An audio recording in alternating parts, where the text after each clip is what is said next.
spoke about 109, AB 32, which is a big monster in the closet that people don't realize is coming. And the big thing for them was water over there. They're very concerned about their water issues. Did we get any satisfactory answers? No, but it seems like we're working on it. But this meeting that we're going to have with these other supervisors, I think is a great idea. And together we're stronger, and I would encourage that we pursue these relationships with the contiguous counties in the future. I did quickly move off mine before I did want to donate, contribute $200 out of my discretionary funds to go towards the powwow presentation from this morning. Thanks. And Richard, I'd like to make some donations out of my discretionary fund also. It's $250 to the Doyle seniors and $250 to the Levitt Lake Easter Festival. And in the next meeting, we'll start with the fire department stuff. Okay. Supervisor Chapman? Thank you, Mr. Chairman. Speaking of the last item dealing with flood damage and flood problems and stuff like that, given the current drought situation, I'm glad to see there's optimism that at some point in time in the future we're going to have to deal with floods. It's nice to have the water. I'd like to, as I indicated earlier, $250 to the powwow committee for the upcoming powwow like that, come out of my discretionary fund. And then the other thing I wanted to report, I received a call yesterday from Heidi Perry McCourt from the Forest Service, and she wanted to kind of pass on the information they're having a retirement potluck dinner for Jerry Bird is going to be held on May the 17th at 4 o'clock. So if anybody is interested in attending, she asked me if I'd pass it on to the rest of the board members as well. I hope to be able to go and be a part of this to celebrate his 38 years of service with the Forest Service. But if you want the details, see me and I've got this for you. Thank you. That's all. Aaron? Yeah, a couple of things. The first is we talked about earlier, it's during the memory of Carl Parks, longtime resident up there of Big Valley, is a fellow supervisor as well. Anyway, I got called to go help look for him, just because where he was stuck at is up on our Forest Service farm where we run cattle, and I know that country very well, so I went to help look. And then in the meantime, search and rescue, when they got there, I went and coordinated with them and helped them out. And my hat goes off to them. They were very well organized. They did a good job facilitating everybody and everything. The organization was just absolutely phenomenal. And please pass that along to them. You guys, what an outstanding job. I can't say anything better about it. It was just great. So with that, I would like to designate $500 out of my discretionary funds to go to the search and rescue. Also $250 to the powwow. And then I visited with Tom Eske of the Fire Safe Council, and they had the MOU signed by all of the other parties to the CWPP. And so anyway, I'd like to get that. It's been pending, and all other agencies have signed it now, except for Lassen County. So I'd like to agendize that so we can discuss that, maybe see about getting the county to sign on it, and all the agencies would be covered. Could Mr. Eskin get me a copy of that? Yeah. I just had a visit with him this morning on that. Thank you. That was all I had. Thank you. Okay, thank you very much. Let's take up item H6, Sheriff, contract for professional service with Sierra Electronics.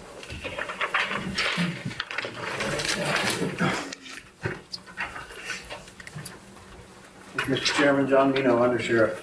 We brought one of these to the board earlier in the year. As we talked about, as the patrol cars have changed so dramatically, it's just gotten to where it was beyond the ability of our local motor pool to do the emergency lights, the sirens, the cages, and everything that has to go into a factory vehicle to turn it into a patrol car. We did kind of a pilot, if you will, with Sierra Electronics. We've done a lot of business with them over the years, buying different radio equipment. But this last fall was the first time we ever had them build up a car for us.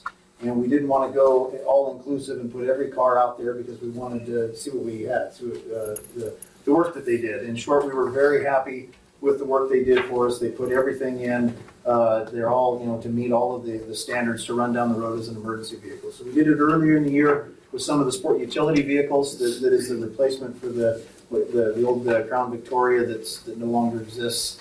And now we are asking to do the same thing. We're going to try this with some Dodge pickups. The trucks are here. That got approved with the rest of the county fleet purchase that happened a while back. As we transition out of what used to be the Crown Vic and into the next generation of patrol car, we're going to be in somewhat of clearly in a state of transition. The new sport utilities they're very nice cars. They're all wheel drive. They're going to serve that function of replacing the Crown Vic very well. They won't serve the function of replacing the Expeditions and our bigger stuff very well. And scattered in every piece of the county, we have places where we need to, we need pickups. We need something with a heavy frame. We need good ground clearance. We need to be able to get off road. So that's why we got the Dodges. We want to try this with Sierra now on the Dodge pickups. And then we would expect next year to come and try and do one all-inclusive at the very early in the budget year. Predict out all of the cars that we anticipate having to cycle out and trying to do one sweeping contract that will take care of all of these at once. Thank you. So any questions of staff? John, what budget is it? 19,000. This one actually, Bob, comes out of fleet because when we bought the cars we're replacing, that equipment was capitalized right within when we bought the car. So when we paid replacement on the cars in question, we paid for the car plus all of the emergency equipment. So it's basically already paid up on the front side as we were cycling the cars through their lives. Any questions of the public on this item? Okay, thank you, John. Bring it back for action. Okay. Been moved and seconded. If there's no further board discussion, we'll vote. All those in favor say aye. Aye. Chair votes aye. Passes. Okay, let's go to item H8, is the recognition of John Minow. Sure, I'll start off. Thank you. Maybe I'll just introduce him. He's very recognizable. I'll go ahead and start off. Another good news issue. One of our own, Mr. Minot, has been working over the last couple of years on his master's degree and has also become somewhat of an authority on AB 109, and he had an article published in the magazine of American Jail Association. So I thought that was noteworthy. It's a good article and uses Lassen County as an example for a lot of statewide issues, but I'll let the sheriff expand on that. So this last year, POST, Peace Officer Standards and Training, which oversees all the training for peace officers around the state, they offer a command college, and you have to apply for it, you have to be accepted, and John's the first person that's gone from our department, I think probably ever, unless it was someone 30 years plus ago, and I don't think it existed back then. So anyways, it was a big thing to get him into that. The cost is completely covered by the state. It includes traveling to the San Diego area once every 2 months. Every other month for a year. Every other month for a year, and as part of that project, he had to do almost like a capstone type project, and he did that on realignment. And one of the requirements is you have to write an article and submit it for, consideration for publication. So John put the time in and wrote a nice article, submitted to American Jails, which is the magazine for the American Jail Association. It's a national publication, and they picked it up and published his article in their recent magazine. So two things I want to recognize. One, him going through that course, doing a good job representing us well, and bringing back all that knowledge and experience here. A lot of the command college is focused on futuring, looking at where we need to be in law enforcement. We're always, we try to look out in the future as much as we can. We don't want to always be playing catch up. And I think he brought a lot back from that course. And I was fortunate enough, I was at a meeting down there at the same time period and was able to go to his graduation ceremony. So we probably should have just done something back then recognizing his accomplishment, but that's a good opportunity with his article being published. So good job. I just thank you, Sheriff, for the sponsorship for getting me down to that class. It's hard to get into, like the Sheriff said. We have to write an essay. The Sheriff had to sign off on the application. They only let 50 people a year from all over the state into that class, so it was quite an honor to get selected to go. is proud to be there to represent the sheriff and Lassen County, and hopefully some of the things that we put together will, we get to put into play here, and it'll help us moving forward. So thank you. I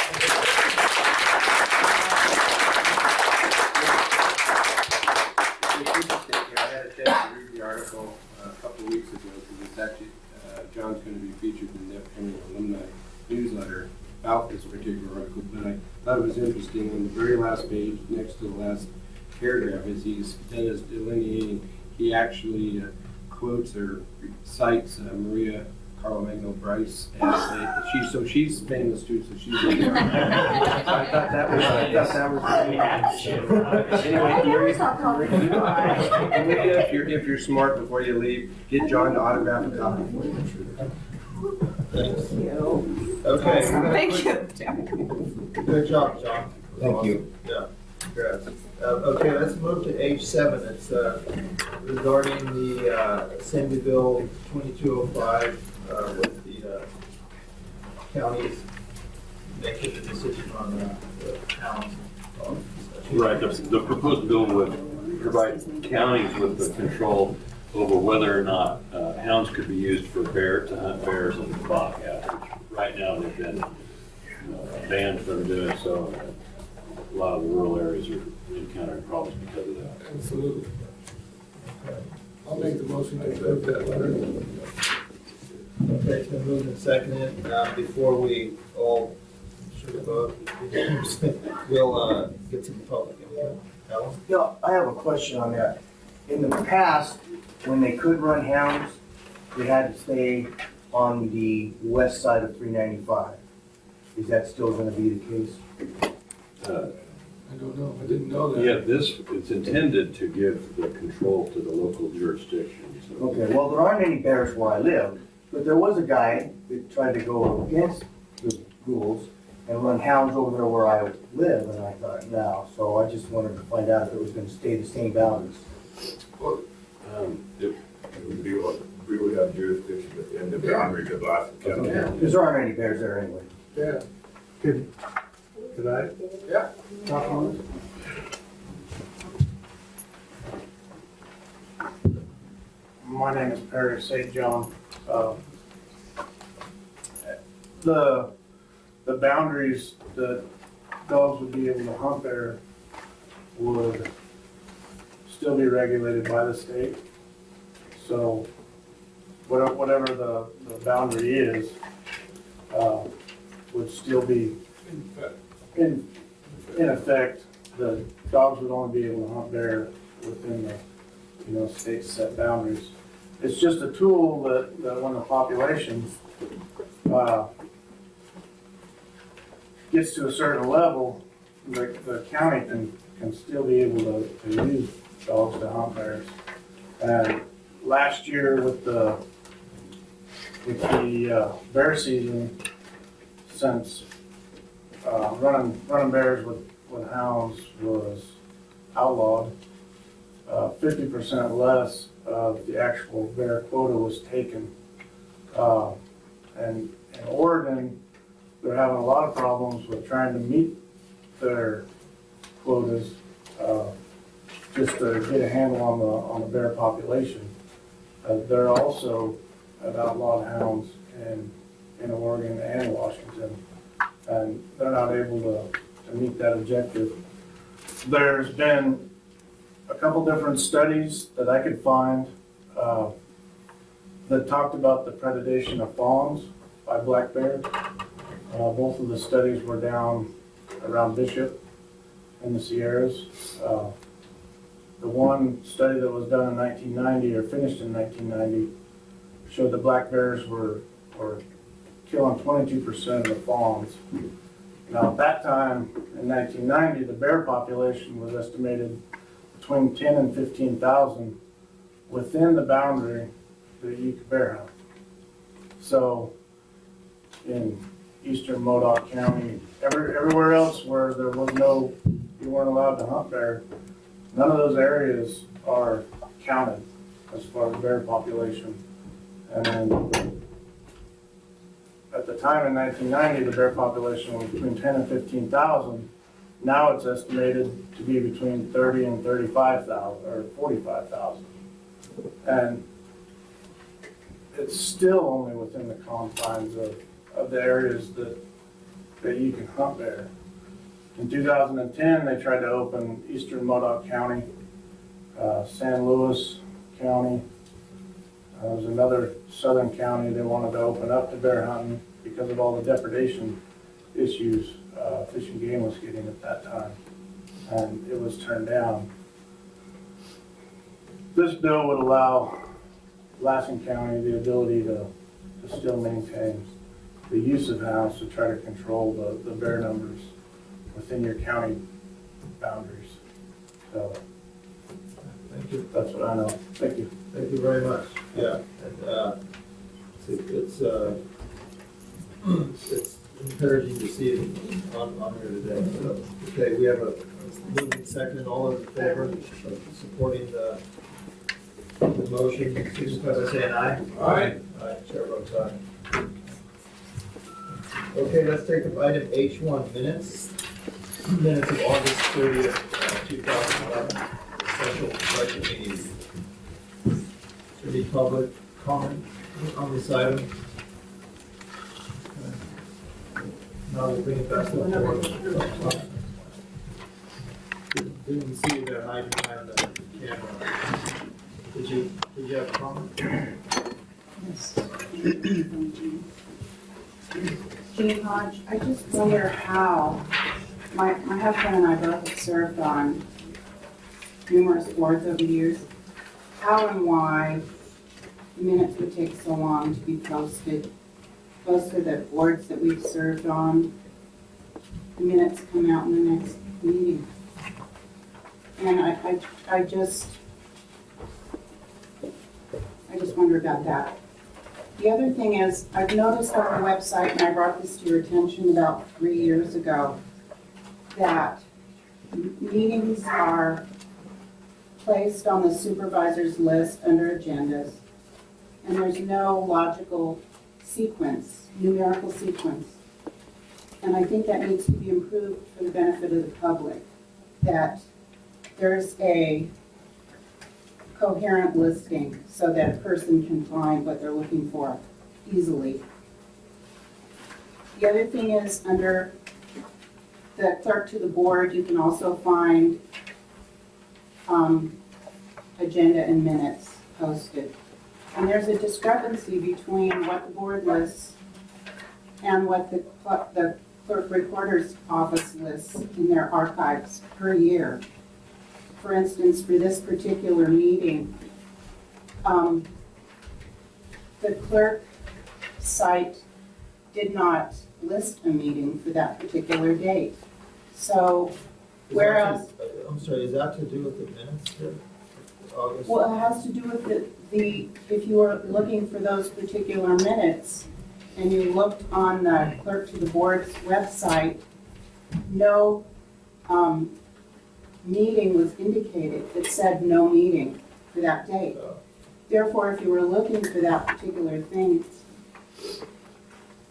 so I was just bringing that to your attention, that Thank you. there's a discrepancy between the clerk recorder's listing of Yeah. meetings and information, and then on the what's posted for the Yeah. Board of Supervisors. Okay, So that needs to be fixed, Thank is you. all. thanks. Okay. Yeah, Thanks. I believe, Richard, we did some months ago, we approved some new software. Yes. The dates on the left were supposed to go from newest down to oldest. There was some changes that were gonna be done, so can we agendize that to see where we're at with that? Sure, I believe the clerk's office had training. We've had training and they're doing a migration of all of the old information, so it is coming, we're just waiting for everything to I can be ask. finished. I saw the clerk. She's gone. Okay, well, we'll get it. Looking to get a report. Item to get an update on that. Mr. Chairman, I just had to state for the record, first of all, the board itself does not maintain these lists. That's, I think both of those lists, whether it's on the board side or on the clerk side, is maintained by the clerk's office. So that's an internal inconsistency that I'm sure that can be rectified. But, you know, the impression that, you know, it's like one's doing this and one's doing that, it's actually the same office that's responsible for maintaining it. So we as board members don't personally go in there and manage at least the board side. And Susan, did you want to say something? I think that one of them we put on there at the beginning of the year, so we don't know about any special meetings or any budget meetings until later. And those are probably on the clerk's side, which is more current. I'm just guessing that's what it is. Because in January, or before January, when I do the meetings, we don't know what's coming for special meetings. It was a special meeting. So, And it was an oversight on my part. That they didn't it get was a finished. valid question why in 2011 it's only getting approved today. So was this because Exactly. the special meeting got overlooked? or- It was, I think it was a simple oversight, isn't it? Yes, it was. Everything from that meeting was done, as far as resolutions, was done right away. It just got mislaid or whatever. How many special meetings did we have that week? 'Cause that was the That budget month, we hearing. had 10 agendas that I did. We had several budget meetings. Going back on that agenda item, I think, believe it is important. The website is very weird. Well, I mean, That's coming with the new land use program. I mean, I couldn't figure it out. I had to tell Teresa Nagel, she navigated me through. As soon as Tom got on the board, he called me and says, how the heck do you find anything here? So I had to walk him through it. It's not user friendly to find this stuff, so. Anyhow, but I know the stuff's coming, so that's good. We can get a report on that. Thanks. Okay, we'll move on to item H2. Oh, boy.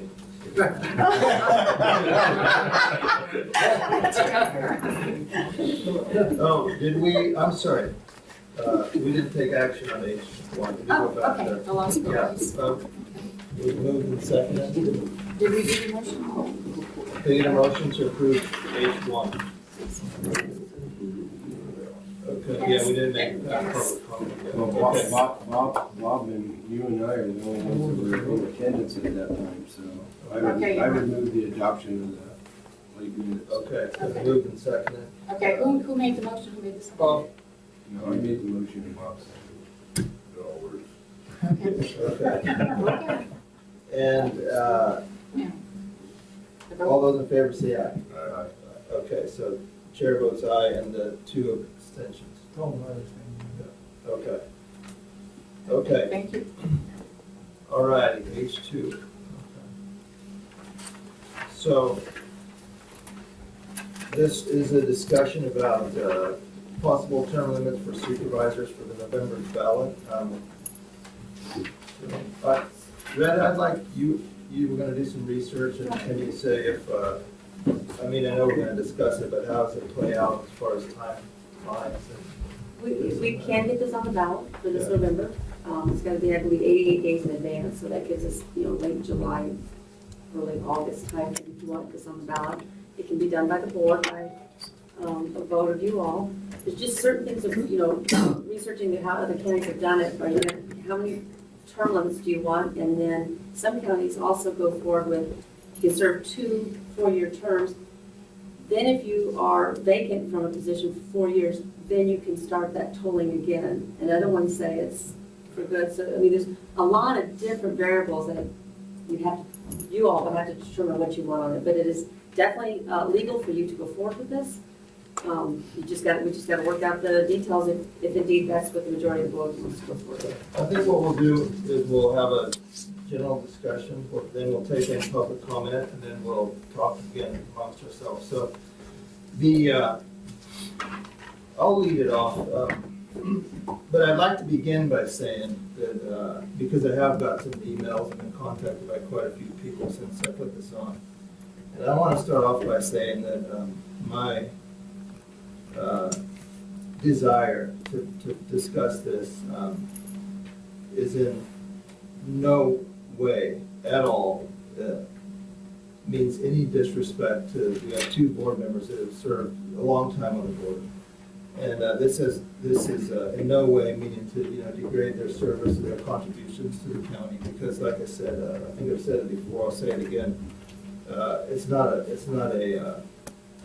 it's public service, that is best, and it's, I don't know how the 2 of you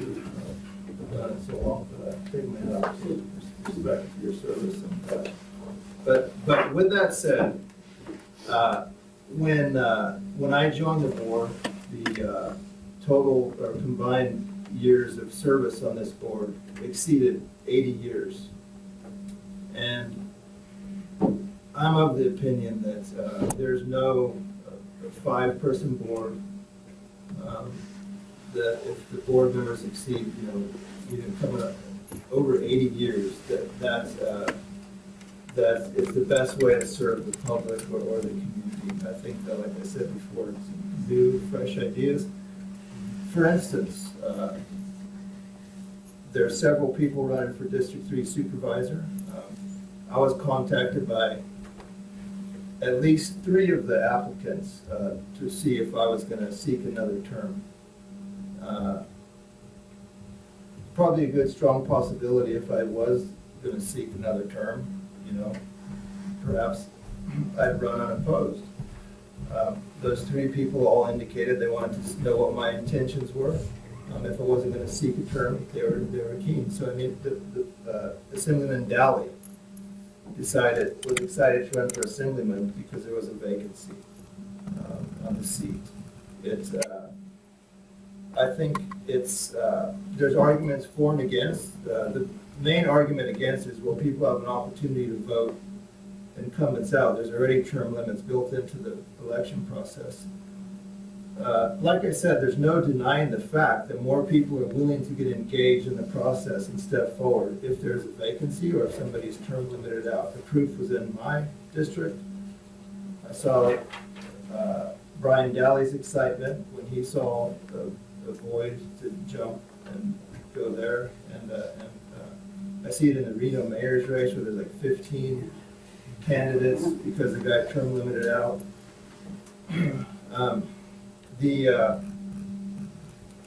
As I said before, it says 6 counties in California, but actually there's 7. San Diego put it on a ballot measure. And the thing is, what would be the good reason, not to give the citizens, I see there's a thing in the newspaper this morning, somebody brought to my attention, where the editor, Sam, speaks against term limits. But when it's put to the test, to the vote, the San Diego voting population by 68% wanted term limits. Los Angeles County passed it by 64%. Although there's 7 counties, when you add up the cities and counties, there's nearly 100 cities and counties in California who voted in term limits. I think it's healthy. I think it should be left to the voters. And again, people will say it already is left to the voters, but I think there's for and against, and that's what this was about, to have a good discussion. And I'm happy it's here. I'm happy we're discussing it. So with that, I'll, if any other board members want to weigh in, we'll go to the public and we'll decide what we want to do. Anybody else want? I too support the term limit concept, but as with everything, it should be left to the voters in how they want to handle this issue. They should have a chance at it to make their decision whether they want term limits amongst their local county government.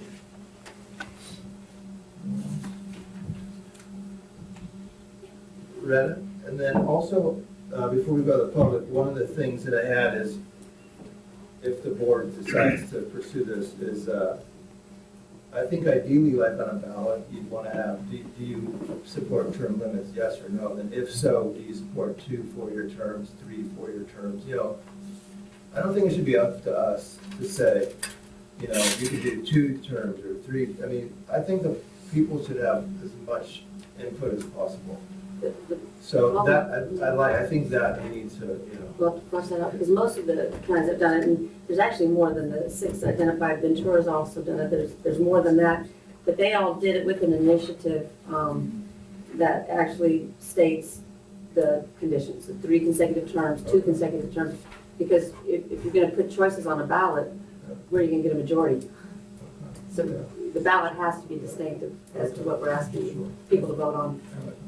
Okay, if there's no other discussion now,